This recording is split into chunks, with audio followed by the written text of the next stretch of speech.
Welcome, everyone, to the latest edition of Making Waves. I'm Sheila Warren, and I run the Project Liberty Institute, and I'm the CSOO of Project Liberty. And we're here today on Ethereum's 10th anniversary, which is literally today.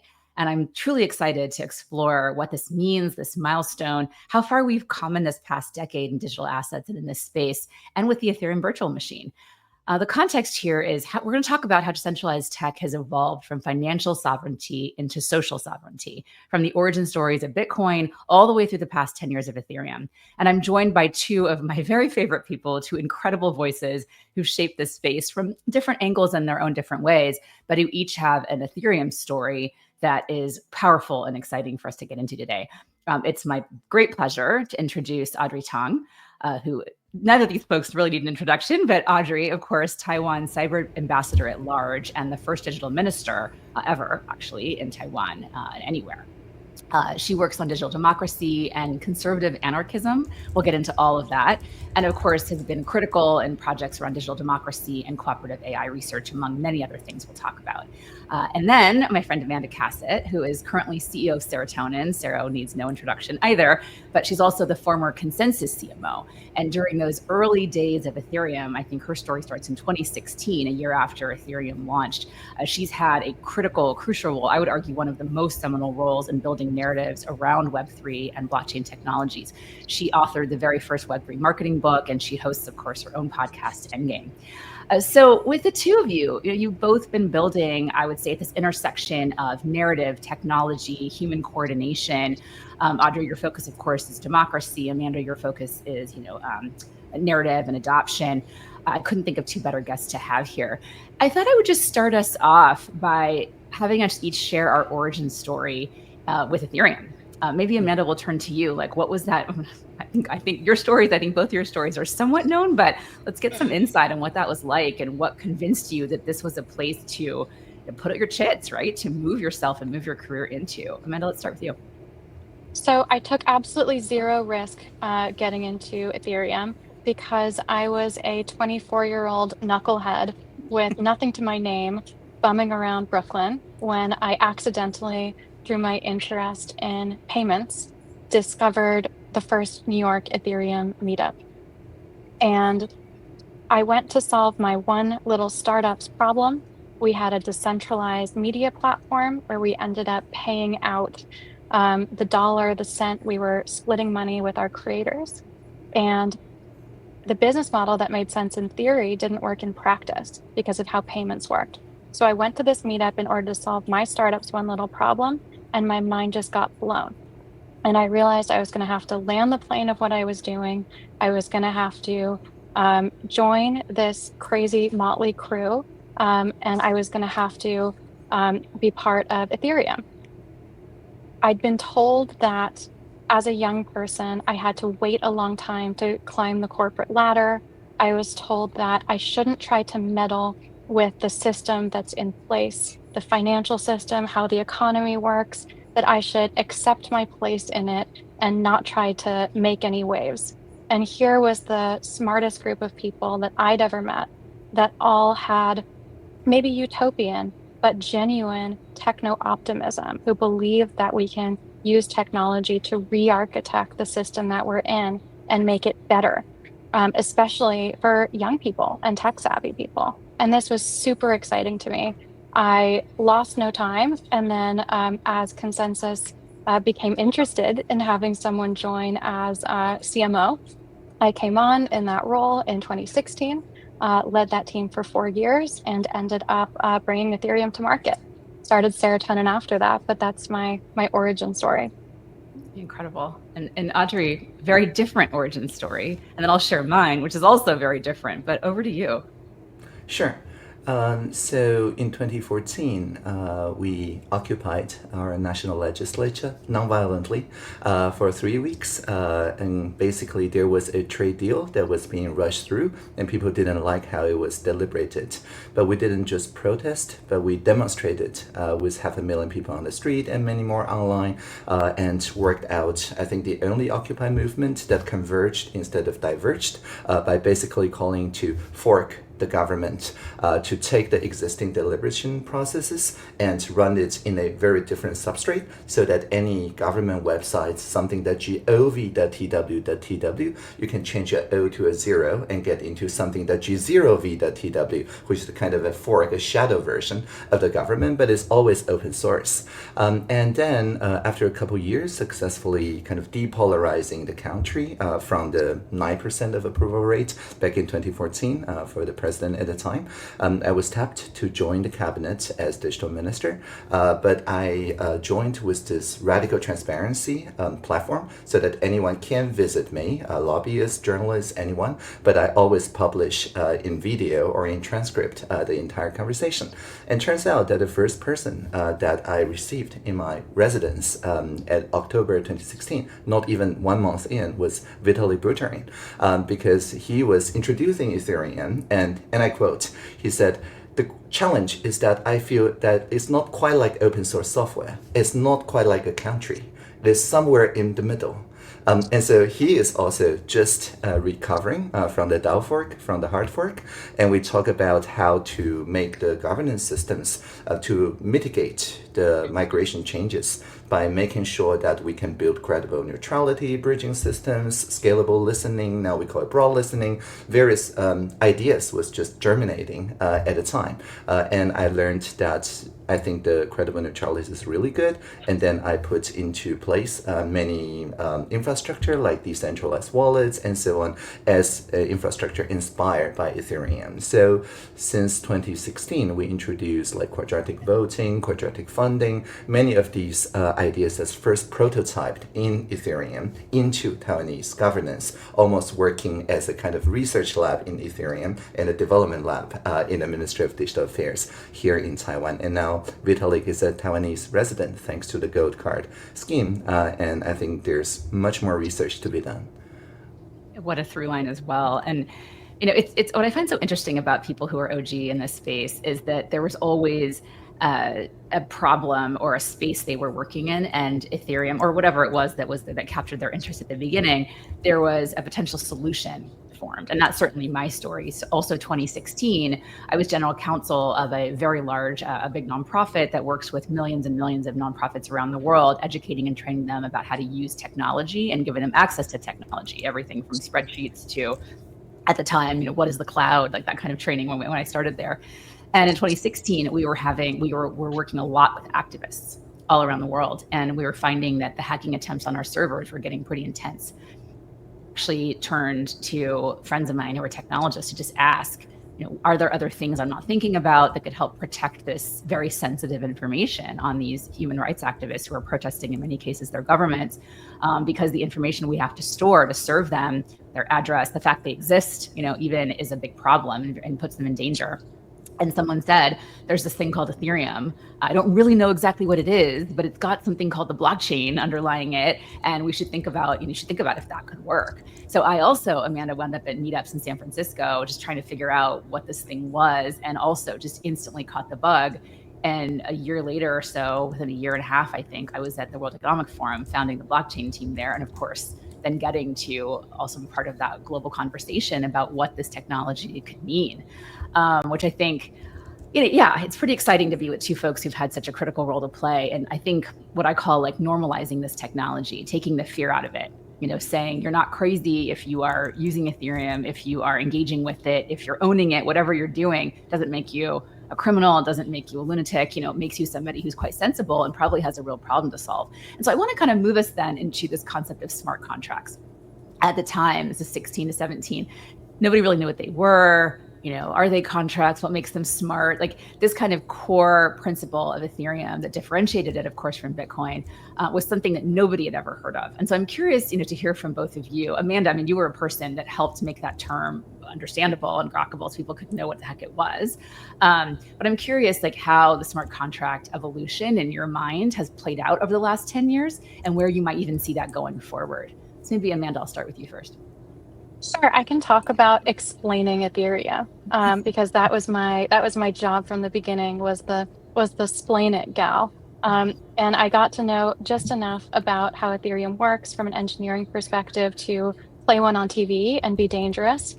while not having the door closed behind me from my media and marketing training, understanding what other people who didn't have that experience might understand. And so try to imagine an earlier time. Try to imagine 2016 before anyone had heard of Ethereum. The thing that they'd heard of, and you have to bootstrap explaining something new with something that people have already heard about. You have to bootstrap it with something. So the story that we told was, have you heard of Bitcoin? Okay. Well, Bitcoin is on a technology called a blockchain. And that technology isn't programmable with how Bitcoin is architected. You have Bitcoin, Bitcoin's great, it's a store of money, store of value, you can send it between accounts, but you can't build an alternate financial system on that basis because it isn't programmable. You can't use it like you would a programming language. You can't build a financial application, and you're going to need that if you want to actually build an alternate financial system on this foundation. And so programmable was really the word that we used. Smart contracts was when we double clicked on that programmability, what the actual kind of atomic unit of that programmability is. And so we spent a lot of time differentiating between Bitcoin, the idea of a blockchain, and then Ethereum. And that's really how we arrived there. There's a Darwinian evolution of words and phrases. And so when people are trying to talk about a certain concept, they're going to reach for a certain word or phrase. And if that's useful to them, if it enables them to say something meaningful, then that's going to end up getting selected for, and it's going to be in common parlance. And so one of our first missions in the early Ethereum marketing team at Consensus was to get institutional adoption. And Microsoft was one of our first ports of call. They were really early to understanding the promise. Same with JP Morgan, same with Santander, same with Intel.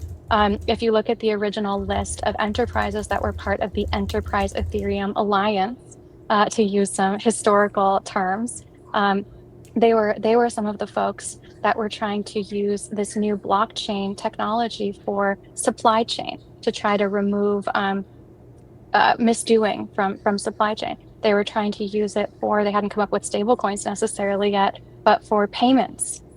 They were trying to use it for remittances, for all kinds of different use cases.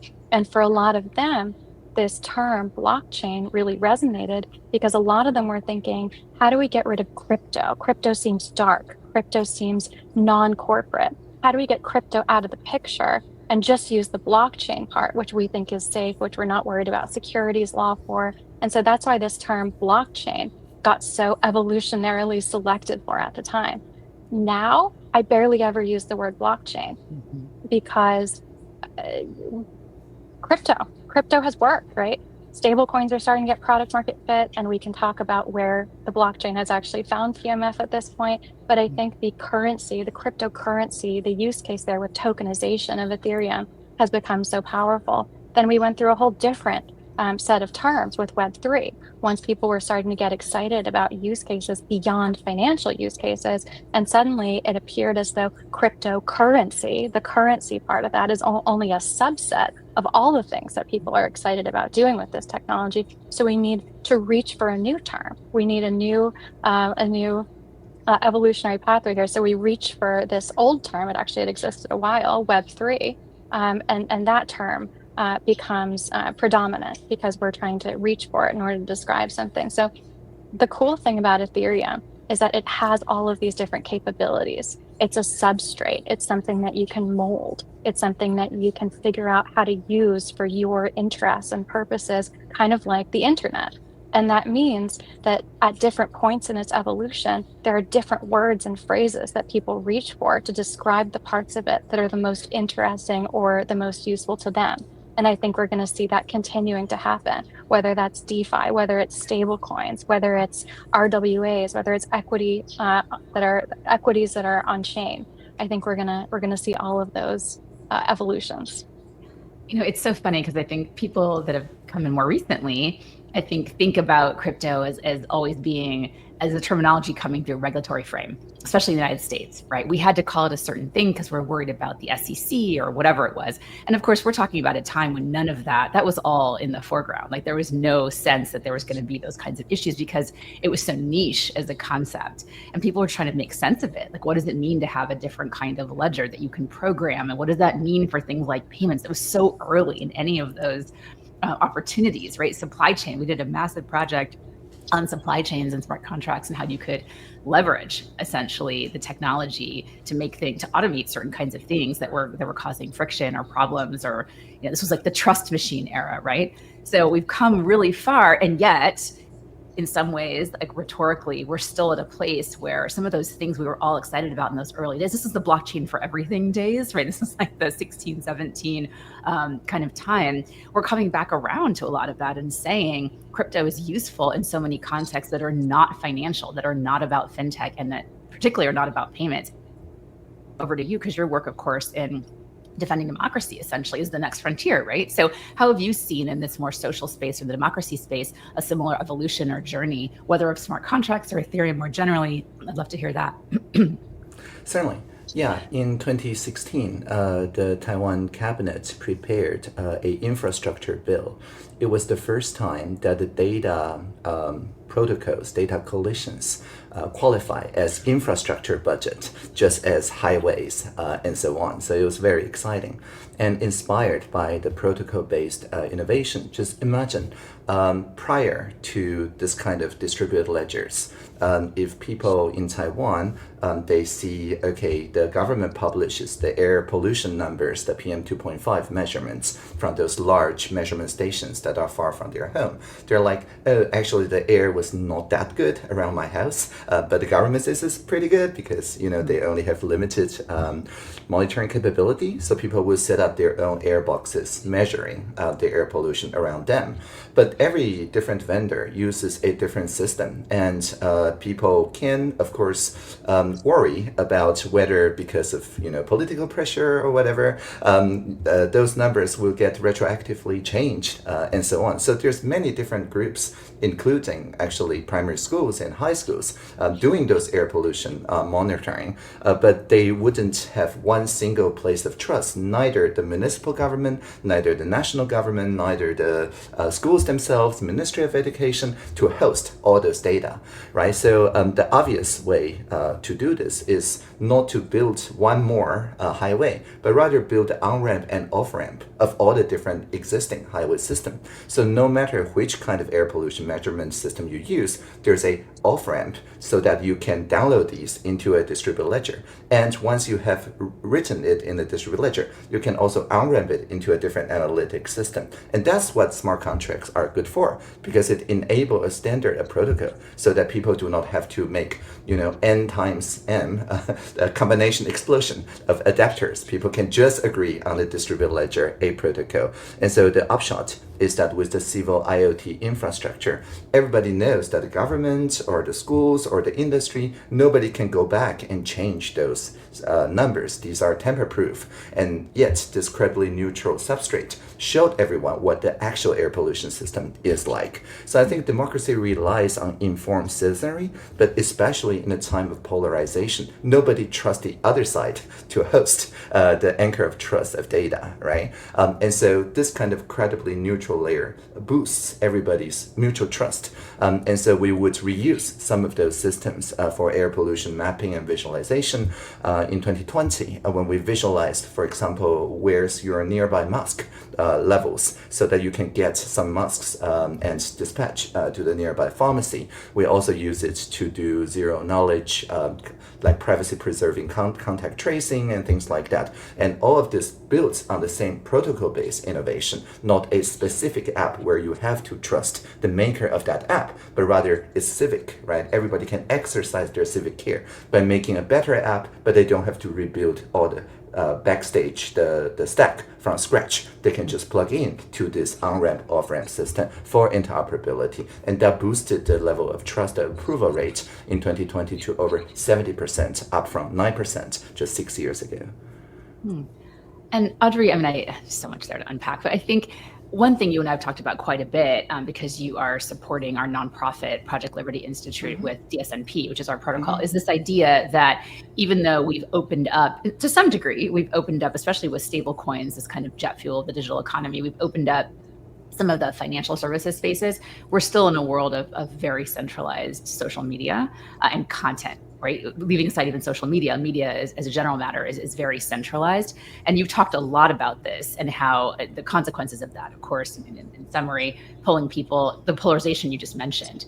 And so I'm curious if you could tell us a little more about your views on algorithmic optimization, your broad listening concept, but also a little bit about DSNP and that why that's interesting, right, in that space. Yeah. So when I was a child, if you get a bank account, they give you an ATM card, but you cannot withdraw cash from the competing bank's ATM. And the upshot is that all the big banks have all the ATMs in the convenient places. And imagine if you're a newer bank, a smaller bank that offers better service, but you'd simply run out of places to set up ATM. Basically, the OGs will dominate the market because they were there first, right? And so the government stepped in, and instead, it's not about nationalizing the banks. It's about specifying a protocol, the interbank protocol, that says, even if you are a new bank, even if you're a virtual bank where there's no physical counters, your ATM card should be able to get cash from any ATM from any of those established existing large banks. You can charge a little bit of transaction fee, but that's it, right? So after that, then the competition opened up and people have to compete on better services offered to customers instead of on who was there first. And later, there's this number portability when it comes to mobile phone, right? If you have a mobile phone, you have a number, and then you switch to a new telecom that offer better service in your area, better reception. Again, if you had to change your telephone number, nobody would make that switch easily because you have to redo all the contacts and so on. So the government stepped in and built a number portability protocol so that anyone switching to a new telecom can keep all their contacts, and the old telecom have to forward the calls and whatever to the new telecom's number. And so the same should apply to social media. And in fact, the state of Utah already passed the law, the Digital Choices Act, that starting next July, if you are a Utah citizen, if you want to switch from, say, X.com to Blue Sky or the other way around, then you just show both that you are a Utah citizen. And then the old network will keep forwarding your new likes, new followers, new content, whatever, into this new network. And so switching off a social network no longer costs you FOMO, right? You don't lose any friends switching to a new network. And that's the power of social portability, because then, again, all the network have to compete on the service they offer instead of who was there to capture the entire network effect and inflict FOMO on people. And the DSNP is one of those bridging protocols that works behind the scenes. It's like an off-ramp for one social network, an on-ramp for another social network. So it's not directly accessed by the people themselves, but the networks behind the scenes, just like an interbank protocol and the number portability forwarding protocol for telecommunications, they ensured a very smooth and privacy-preserving transition. I love the concept of FOMO being foisted upon us, because I think that's exactly how it feels, right? So Amanda, as somebody whose literal job is thinking about these different media forms and how they've evolved over the course of the last 10 years too. I mean, I think we all were very active on Twitter as it merged over into X, which is a very different thing. And the way you think about engagement is very, very different on Elon's Twitter than it was on pre-Elon's Twitter, right? I'm curious for you, how you think about engagement, how you think about content, how you think about attention in the context we're in now, and that evolution over the last decade as well. Sure. So two things. One is the only reason I'm here right now is because Ethereum's an incredible technology.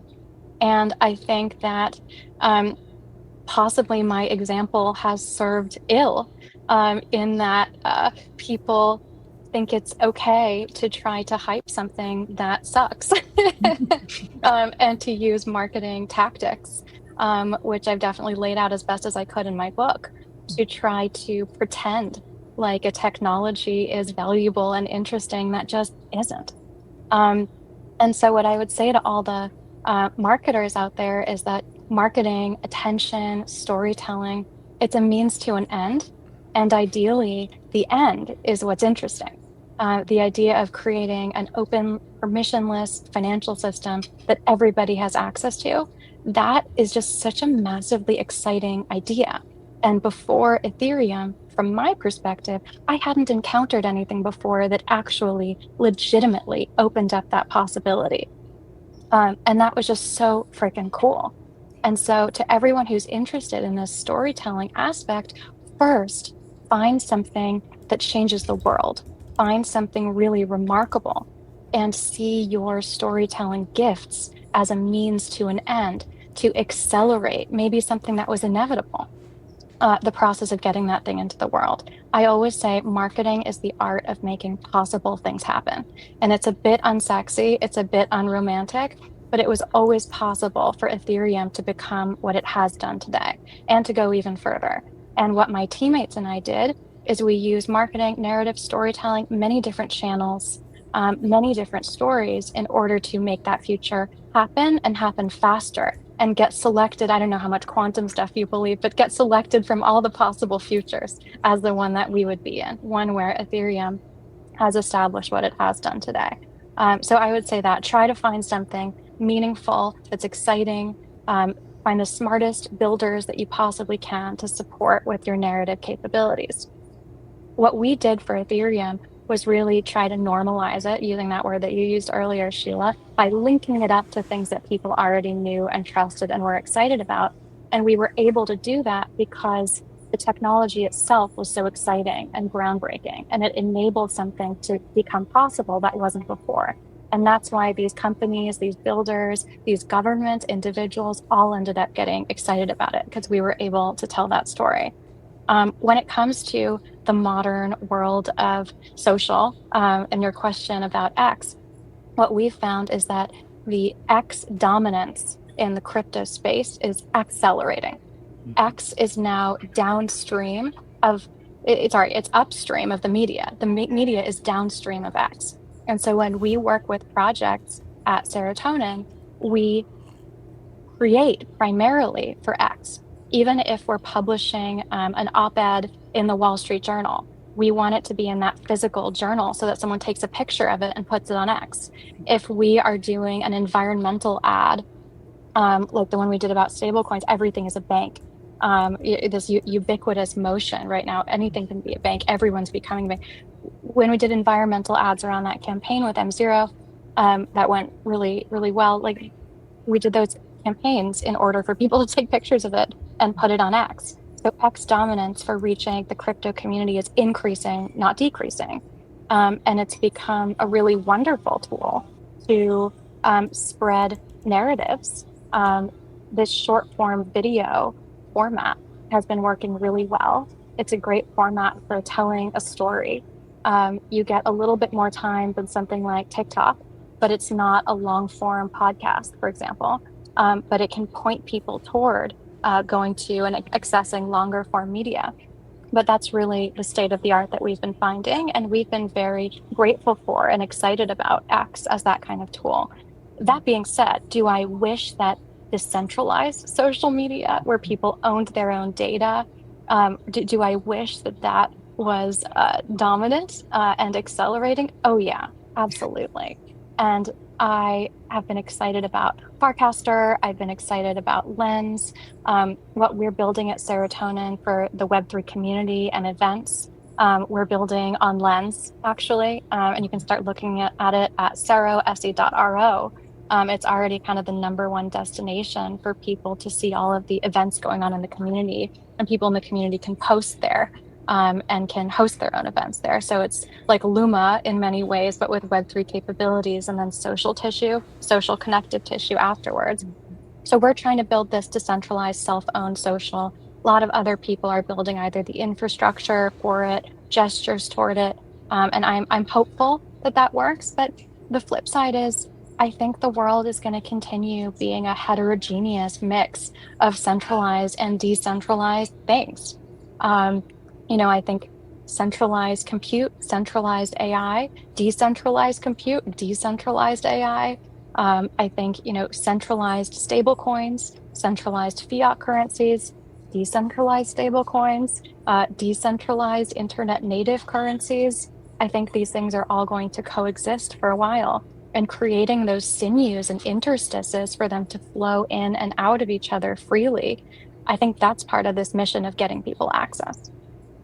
Yeah, so I couldn't agree more. I also think, however, your particular talent and your team's talent for spotting moments is really unparalleled, I would say, in the ecosystem. So I remember you put me on a stage in 2017 with Brian Johnson, well before his, he went viral for all his longevity stuff.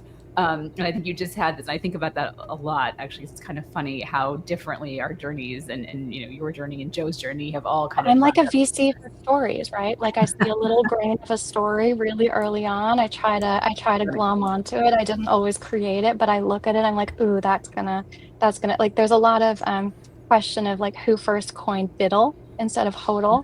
Yeah. And I don't want to claim it, but we were definitely in a group where we were saying, ooh, wouldn't that be interesting if we switched those letters, or ooh, maybe at this point in time we can actually continue the Gilgameshian journey more credibly of trying to go after eternal life, or like, oh, maybe.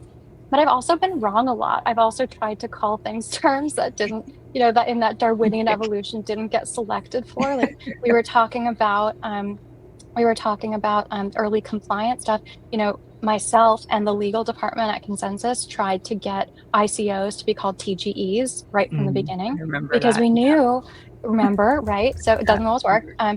ICO rhymes with IPO, and we knew that whole rhyming thing would upset some people. So, it works, it doesn't, you spot them. Not everyone's a winner, but a couple have panned out. Well, Audrey, you've certainly had some of your own, and I personally really like this broad listening concept and how you think about broadcasting versus broad listening. I find that very, very powerful as a frame. We'll see if that takes off, but I find it very powerful as a frame because it really forces you to understand what is the point of narrative and communication, and what is the point, particularly from a democracy lens, right? What is it you're trying to accomplish, or should be trying to accomplish as a government, as an elected for that matter? Like, what are you trying to gather when you're in these online spaces? And it has to be a combination of getting messaging out to your constituents or whoever your audience might be, but also gathering information from those sources. So maybe you could talk a little bit more about how you think about the role of digital spaces just for democracy. Well, I would say at this point, democracy preservation, which is kind of a tragic state of affairs, but maybe we'll call it democracy acceleration in certain parts of the world. And also, I like that. Yes. How you see, So, I know Vitalik's talked about this too, so I'd be curious to get your thoughts on where we're headed with that. right. Vitalik talks about accelerating decentralized defense for democracy, right? The DIAC idea. And I think it stems directly from our conversation in 2016, where I shared facing disruptive technologies like Uber, Airbnb, and so on in 2015. Taiwan used broad listening technologies to get the Uber drivers, taxi drivers, passengers, everyone on this platform. But it's not a broadcasting platform. So on X, for example, we're all broadcasters. Anyone can reach millions of people. But on the VTaiwan platform, which we pioneered, the idea is that everybody can share what they feel, and they can like and unlike, but there's no retweet button. There's no reply button. So there's no way to make something polarized go viral. In fact, the system first separates people's profiles. Once you say, oh, I like this, I think insurance is great, I think registration is great, I think search pricing is great, but undercutting existing meter is not great, and so on. And you see your avatar being sorted into one wing.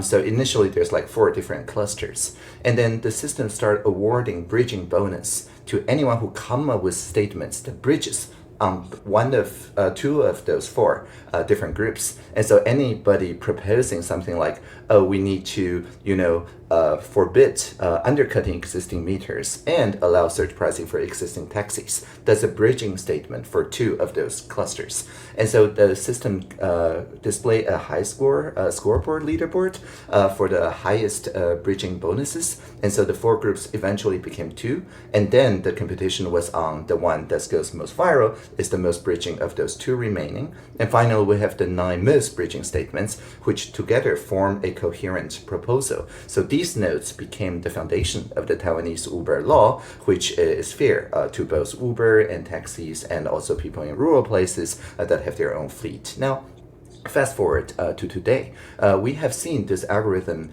essentially taking over social media now. Community nodes, originally called Birdwatch, is an implementation of this broad listening bridging algorithm. And so on Twitter, on x.com, if you see a viral post, more often than not in a day or so, you will see nodes starting to appear and the original poster cannot take it down. And these nodes are exactly the same algorithm. You see people on the left wing usually liking some nodes, on the right wing usually like other nodes, and then the up wing that gets likes from both sides gets floated into the community nodes. And now YouTube and Facebook, Threads, Meta in the US all adopted the same bridging algorithm. So now X is a hybrid platform. It has a broadcasting, which is the main timeline, and a broad listening platform in the form of community nodes. But of course, we all know that community nodes are not as fast as we wish them to be. So now people are working on basically having AI drafting those community nodes. And there's a open API, so it doesn't have to be Grok. If you have issues with Grok, you can use, I don't know, Llama, Mistral, Gemini, or Gemma, whatever, and offer your own community nodes writing robots. And basically, it's an idea of fine-tuning those AI bots not to the wish of a centralized entity like a CEO, neither to a single person like a personalized AI, but rather to the relational health, so that the AI model learns to get rewards from how much bridging it can do, how much depolarization it can do. So it's like a super facilitator for broad listening, and that's already, part of it is already deployed on x.com. Okay, this is you rang the AI bell, because that's of course where we're going to wind up, which is as we move into this world where AI systems are really dominant. I'm really curious. We can start with community nodes and this concept that the idea that you can use an AI to leverage community essentially and to provide a different source of truth, and that you could have competing sources of truth because everyone's AI is trained slightly differently. How does that manifest or really show up on a system and with a centralized social media platform where someone could make the decision, some small handful of people can make the decision to cut community nodes altogether, or to say you can't use an AI that's not our AI, right, to generate this kind of content? Like, how long is that really going to last? And if we do end up in a world where we have such centralized AI on top of our media, whatever media it is, right, or on top of any sort of place that we're going to ascertain what is true, as browsers move from being places you go to search to places you go to just kind of get an answer without doing your own work. And as a parent, this is something we wrestle with every day, right? You need to be engaging with the content. What does it mean? How do you question it? How do you think critically about it? All these things that are happening contextually for us right now. How do you see all of this playing out? And particularly, Audrey, I'll start with you, in the context of democracy, which democracy I would think is predicated, I like to think anyway, we'll see if this plays out, is predicated on an informed citizenry. And you can't be informed if you don't have access to independent sources of information, right? So how is this all converging and coming together in the age of AI? Yeah, Please give us a positive view. Yeah, for my own emotional health, a positive view, but be honest, please. Well, I mean, I'll first give a kind of unvarnished, like a doomsday scenario that's already happened Right. A year ago, right? In Taiwan, last year, we saw on Facebook and YouTube a lot of scam advertisements, some featuring, Jensen Huang, the Taiwanese NVIDIA CEO, giving back to the country, giving you free crypto or some stock advice. And if you click, someone who looks very much like Jensen Huang does speak to you, sounds sounding very much like him. Of course, a deepfake AI running on NVIDIA GPU probably. And some people did get scammed for millions of dollars, so it's no laughing matter. But in Taiwan, because we're top in the Asia for internet freedom, nobody wants the government to step in and nationalize platforms or impose censorship. It's a no-starter. Right, so we sent 200,000 SMS text message to random number around Taiwan, asking one simple question: what should we do together to restore the information integrity online? And thousands of them volunteered, and we chose 450 people randomly selected to represent statistically the entire Taiwanese population in rooms of 10, facilitated by AI 45 rooms. And they come up with very good ideas. Some people said you should require KYC, right? Some way of digital signatures, or the world network running on Ethereum, or ID, or whatever, whichever way to authenticate the real person behind this ad, behind this bot. So it could be an AI, but the AI need to be leashed by some real person that prove that they're a real person. So that's one idea. Another idea is that this unleashed AI advertisements, if somebody gets scammed for $7 million, say, and if Facebook posts that without KYC, then Facebook should be liable for that $7 million. And another room would say, like TikTok, ByteDance, at the time didn't have a Taiwanese legal office. So if they ignore us, what should we do? Well, we should slow down connection to their servers until all their business go to their competitors, right? So all these ideas are very compatible and they're not censorship. So we use language model to weave all of these together into a coherent package. And that was last March. And by May, the Parliament already fast-tracked the Digital Signature Act amendment. By July, the entire package was passed. And this year, you don't see any fake ads anymore. So to solve this bot or not problem, as the citizens in Utah, have to prove that they're Utah citizens to both sides of social network when they migrate from old to new. I think this is a fundamental infrastructure that, of course, cryptography can really help to make sure that we can prove that we're human, not a bot, but in a way that doesn't compromise our privacy. Yeah, one of the reasons we at Project Liberty were so supportive of this Utah Digital Choice Act, which we were, I'd say, instrumental behind, was because, without portability, without that freedom of movement, it unlocks a lot of other things. It is the foundation for a lot of the things you're talking about. And without it here in the United States, you're just going to wind up being more and more siloed. And not and to your point about the foisted FOMO, you're not going to be able, or you're not going to feel able, I think, which is more important, because of course you're always able. You're not going to feel able to meaningfully go to a different place where you could get access to different information, for example. But Amanda, same question to you. How are you thinking about all of this in the context of AI, where we are seeing increasingly the AI is telling us what is true, which is something that back in the early days of crypto, there was a lot of this, the whole goal of many things in the crypto space was what is true, what is true, and how do we know what's true, and how do we trust what's on a ledger that is not tamper proof, that is not censorship free, all of those kinds of things, censorship resistant. Like, how do we do that? So how do you think about those same principles that are coming back around now in this AI context? There is a great sci-fi story by H.P. Lovecraft called The Other Gods. And the idea, and this is going to be a spoiler, is that a group of people figures out how to conspire with the gods to run the world. And they get all the stuff. They are omnipotent. They convince these gods to let them use their powers. Oh, but then there are the other gods. And those gods come and invade and take over those guys. And they don't let that happen. And the thing that keeps us safe is always having the other gods. And so crypto has served to keep us safe from the gods of fiat, right? We have governments. Governments are able to print as much of their own currency as they want. For example, in history, look at Rome, look at Greece. When a ruler gets in, look at Louis XIV. When you get in charge, look at 1971. When a ruler gets in charge of their currency, they eventually devalue it and debase it, inflate it in order to fund a war, a social project, whatever it is they want to do. And if they haven't done it yet, they'll do it eventually. And so what's our hedge against that? Well, our hedge against that is things like Bitcoin and Ethereum, which some people characterize as get rich quickly schemes, but are also don't get poor slowly schemes. And those serve as a hedge against the decision-making of those centralized governments that are issuing fiats.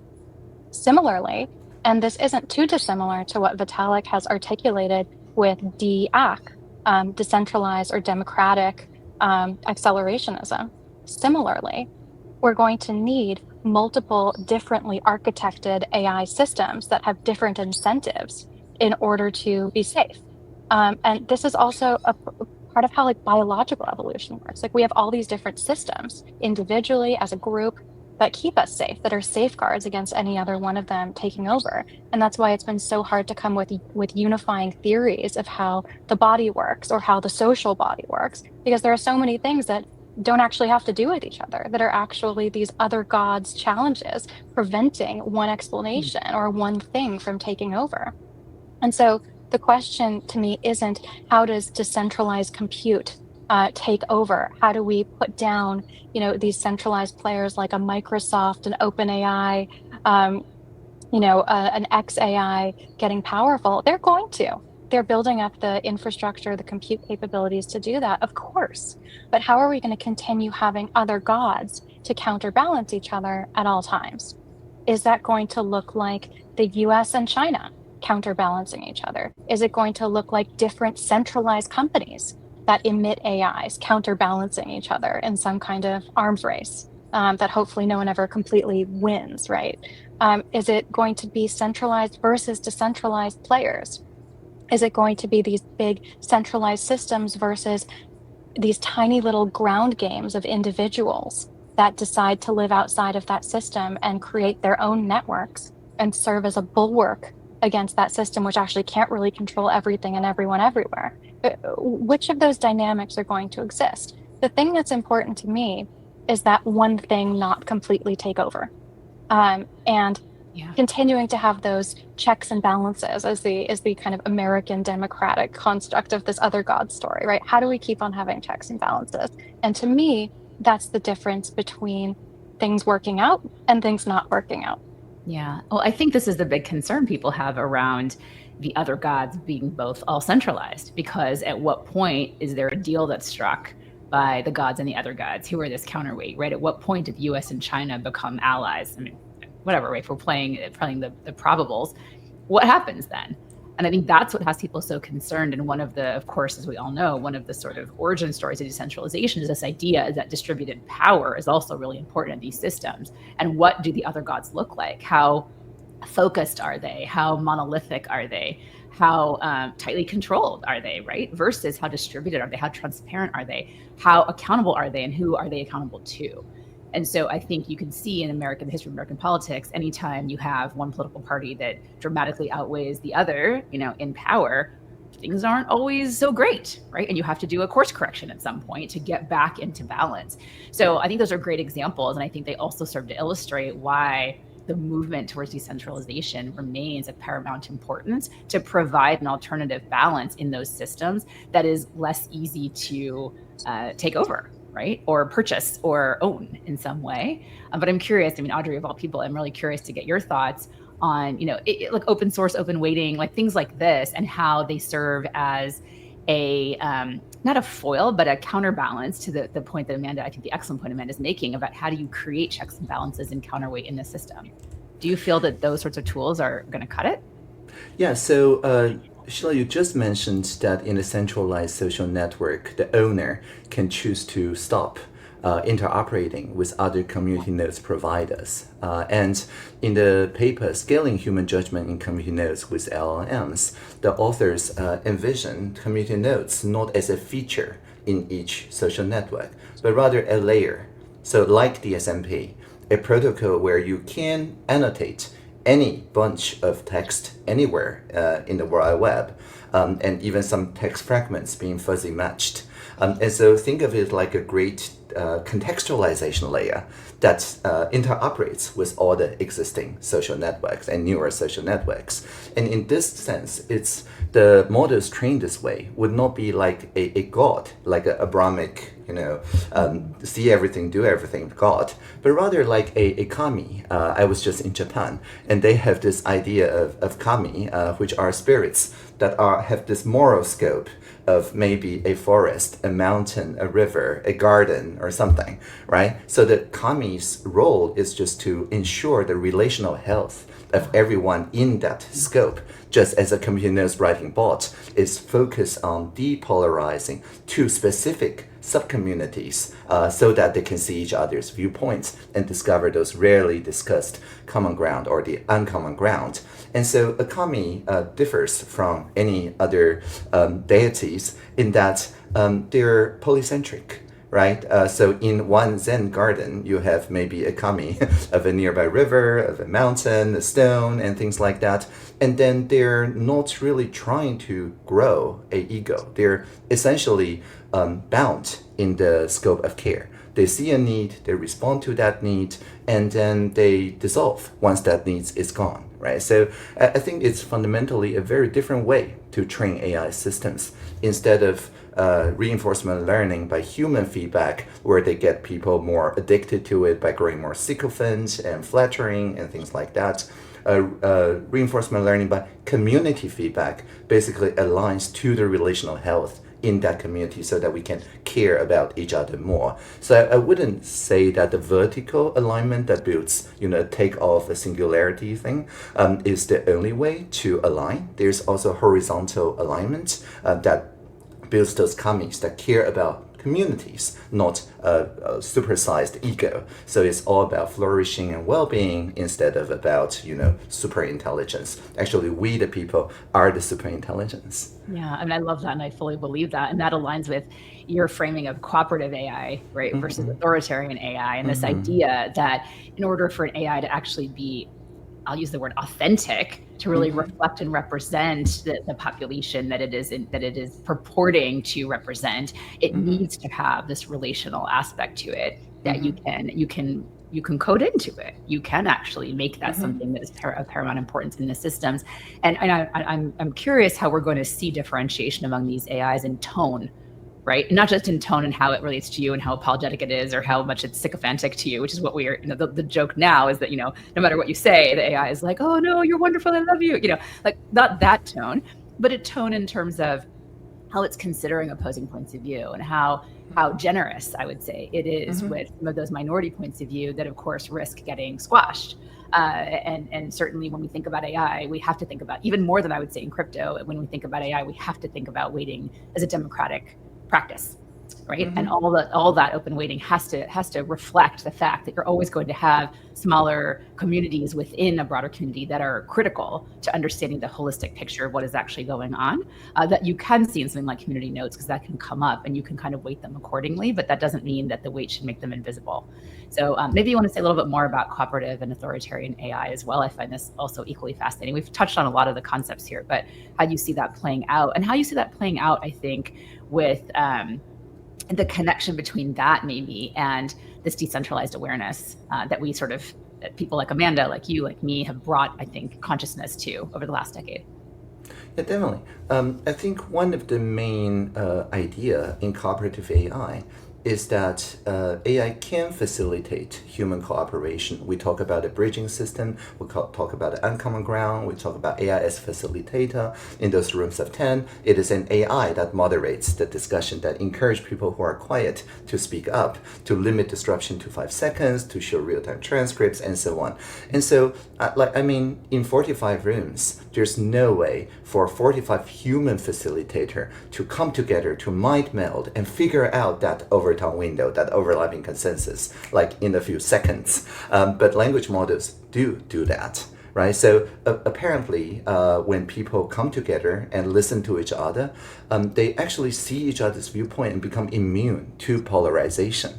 And I think in the cooperative AI scheme, any AI that is more like eyeglasses that help me see you better, help you see me better, is superior to the kind of authoritarian intelligence that just traps us into our own, universes of flattering bots, but actually isolates human beings from each other, and so that we all become just tentacles of a super Shoggoth or whatever, right? And so I think it's a fundamentally a different way to construct it. And as you say, the market incentive are there for the platform builders to say, oh, you can only use the models that I certify, that I train. You cannot take your model with you or your community's models with you. And which is why we need the freedom of movement, like the Utah Digital Choices Act, which is why we need the off-ramps, not just on-ramp to the information superhighways. So I think it all clicks together, and I'm sure that with better ways to solve this bot or not question, people will far more prefer a AI that introduce humans to other humans instead of surrounding a human with thousands of bots. Yeah, I love this. And part of this, the last thing I want us to touch on, although I know we're running up against time, is identity, of course, and this concept of web identity. And so, Amanda, one of my very favorite conversations I ever had on a stage was you and I together. We were doing a dialogue. We were in San Francisco, I think. We were talking about identity. And I shared the story about my identity theft happening to me while I was in the hospital, first kid, and came back to all these bank accounts opened in my name because someone had stolen my social while I was giving birth, like literally. You shared a really powerful story about identity and how you think about identity that's yours to share. And we've evolved so much. That must have been, 8, 9 years ago, maybe something like that. We've evolved so much from then in our concept of identity online and in the digital age. And what I find so fascinating is that AI is starting to help identify people without biometrics, for example. That marker, that PII at the middle of the thing that we always kind of assume, oh, the retinal scan, the whatever it is, that's starting to drop away because the relational identity is slowly starting to emerge as the thing that's harder to hack. Right? It's almost harder in some ways, especially if you're not going to be scanning your eyeballs into your screen. If people aren't willing to do that, that ability to be identified by how you relate in a broader web is slowly, very slowly starting to become the real marker of who you are as an individual in an identifiable way. And so that's just something I find very fascinating, how identity's evolved. But we can talk more generally, and I'd love to get just thoughts from each of you. Amanda, I'll start with you.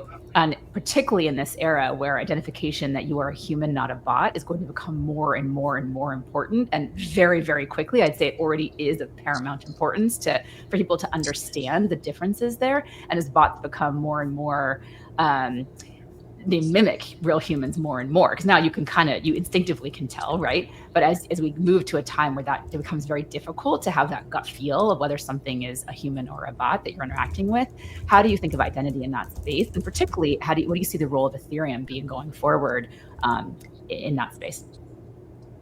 I'll start with this. I think it's hilarious that we just blew past the Turing test with absolutely no remark, right? Like the Turing test used to be a thing. And Yes. then we just casually, now we actually set up this game Turing Roulette to see if people can tell whether or not they're speaking to a bot or a person, and they can't.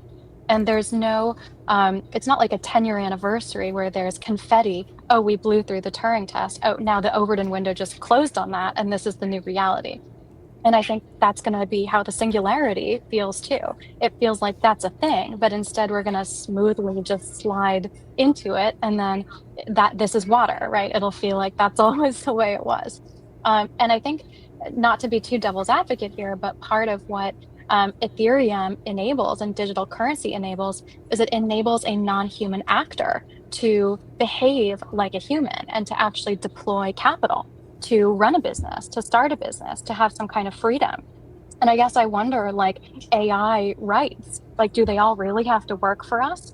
Are we going to enslave them forever? Or should some of them get a bank account and be able to run their own business, perhaps on chain? So right now, our data and analytics team spends a lot of time with TGEs and airdrops sorting out who's a person and who's a bot. But the reason for that isn't some arbitrary desire to only have people. It's because that people are willing to come back, maybe spend some money, maybe build something, maybe be a recurring user. Yes, but as the bots start being able to do those things too, then we won't need to discriminate against them so much. It's only the resulting behavior, not the identity of the thing, that's the reason why we try to discern whether something's human. So I think ultimately the role of something like Ethereum could be empowering some of these digital actors to be able to own and to act. So I'll just throw that out there. Very interesting. Audrey. Yeah, amazing. I have 1 minute. So I mean, I totally agree that humans, because we're anchored in our communities, we have social pressure, peer pressures, and so on. So if we can make sure that AI agents in the experiential way are also anchored in similar communities, then we don't need an arbitrary leash to one principal human, but rather we can also anchor both in a plurality of communities. Instead of merging everyone together to be a singleton superintelligence, we can have a plurality of various different augmented group intelligences. And I love Aki's question about the broad listening system. How can we make those into accountable agents too, right? I think the key here is that everyone needs to be able to replicate the stack so that we can see, like smart contracts are on chain, what exactly are the agent's core kernel is, and what kind of experience, when they experience, you can replicate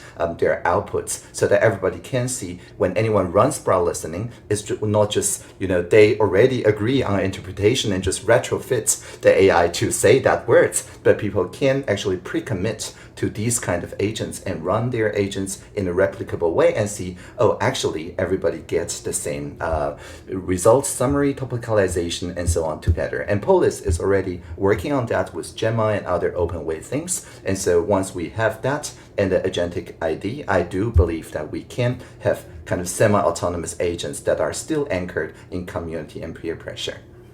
It's so interesting how we think about the category, right? The category of bot versus human. But then there's also, of course, the way I come at this is this question of, and I think we've all had to play whack-a-mole with fake us's on various social platforms. Like there's like a fake Sheila that emerges every quarter or so. Maybe it used to be more frequent than that. So maybe I'm losing my edge. I don't know. But it used to be like monthly. There's a fake Sheila and I had to notify everybody, that's not me, don't follow them, blah, blah, blah. So that question of who gets to claim an identity when there is a human that has the identity, I think is the one that is the most interesting around that. How do you spot the fake versus the real person, which is where web identity comes into play. But I love the frame that we moved to, which is how do we think about bots versus humans, and what is it we're expecting of these agents, right? Because ultimately what we're going to have is really, hopefully in our view, personal AI agents versus personalized AI agents that are really the ones that are interacting. And how do you think about those? They're tied to a human. Clearly they're representing a human, but they are technically a bot also. So how do you think about that? And that's the world I think we're moving to, where everything that's interacting, predominantly 99% of it, is going to actually be agent to agent. And what does that mean? But look, we could go another hour on this topic alone, but it's been such a pleasure to have you both to kind of do this, a little bit of historical look back on Ethereum, but kind of like what I take away from this, and what I hope we take away, is that so many of the principles that both brought each of us into this space, almost a decade ago, remain persistent. And they remain persistent for good reason. Some of that's because they're not solved problems. Some of that is because we had to do a number of other things, normalization of the technology and the opportunity, right? Some regulatory and policy work, right? Which various of us, Audrey, you in this case both, have been part of, before I think there was readiness in the broader ecosystem for some of the things in the social space, in the human space, that Ethereum and related technologies can do. But as we as we enter that world, with both feet running as fast as we all can, I think we're going to start to see that we just tapped the potential of something like Ethereum in fintech, and there's so much more to go. So thank you so much, Amanda Cassatt, Audrey Tang, for joining me today, and for joining us here at Project Liberty for Making Waves. And with that, we'll see you next time. Bye-bye. Live on.